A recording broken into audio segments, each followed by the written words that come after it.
Hi, my name is Cornelius Brooks. I'm a graduate level student at Liberty University, and today I want to talk briefly about interpersonal communication. Polonius, a character in Shakespeare's Hamlet, coined the phrase that has transcended generations. The phrase is simply "to thine own self be true."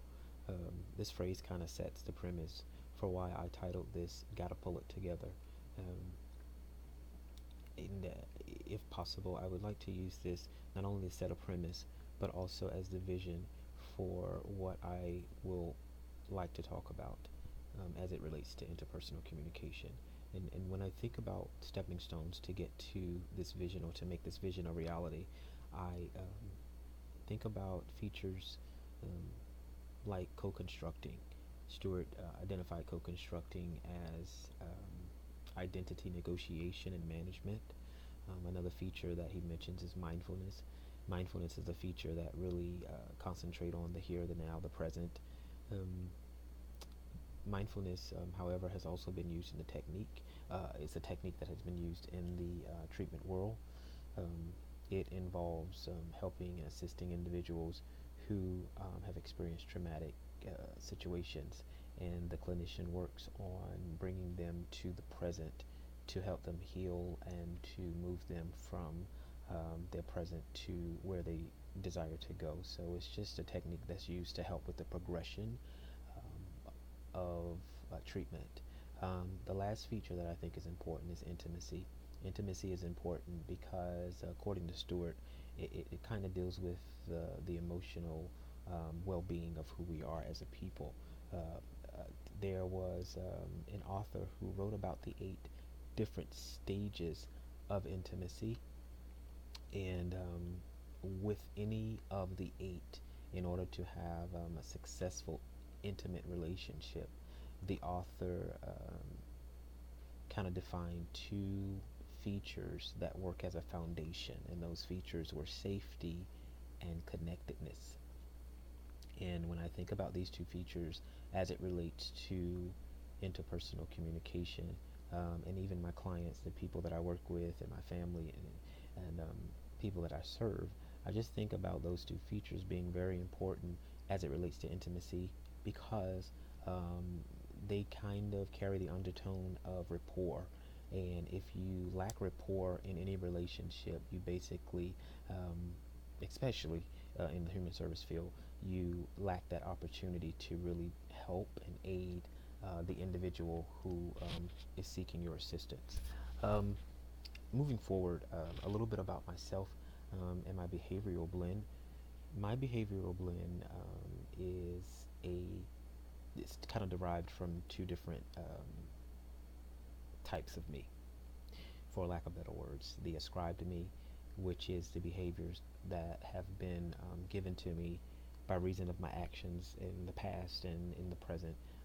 Actions that are not altogether bad, but they're not altogether good. But people have attributed this particular personality to me or identity to me because of my actions. And then there is the avowed me. The avowed me is who I am at the core. And according to a behavioral model study that was done, my ascribed me and my avowed me, they kind of blend, they kind of interlocked. They both deal with me being competent, steady, reliable. One in particular, I believe, is the ascribed to me talks about how indecisive I can be. So that's kind of like a weakness. That's a barrier to me being the best me that I possibly can.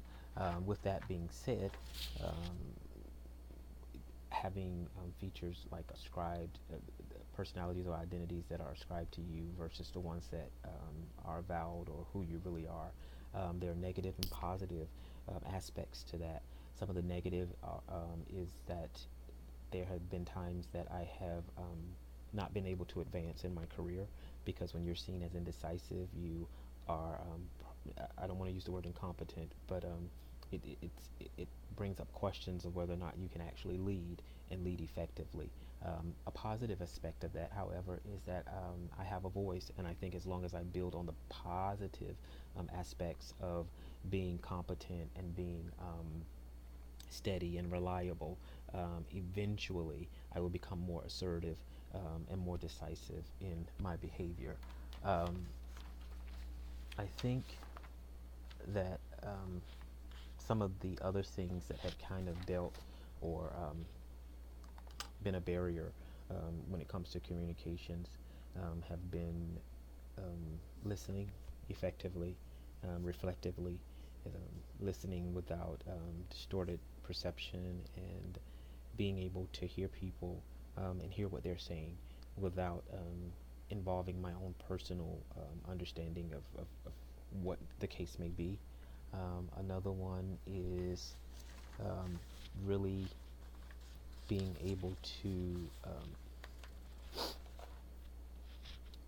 interpret like nonverbal cues, um, so that I'm not misinterpreting and kind of understanding things differently, and then kind of not allowing myself to be distracted externally. Phones and other things that may be going on can sometimes block my or deter my attention from being fully vested in the conversation for that present time.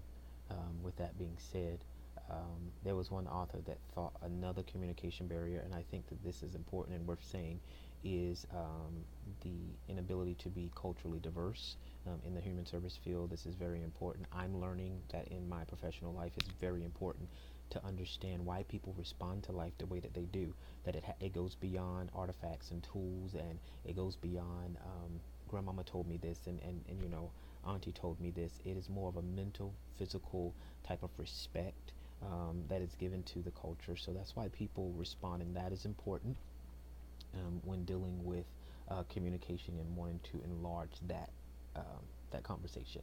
Some resources and strategies that Peterson kind of talked about. I'm going to just deal with three of them in particular.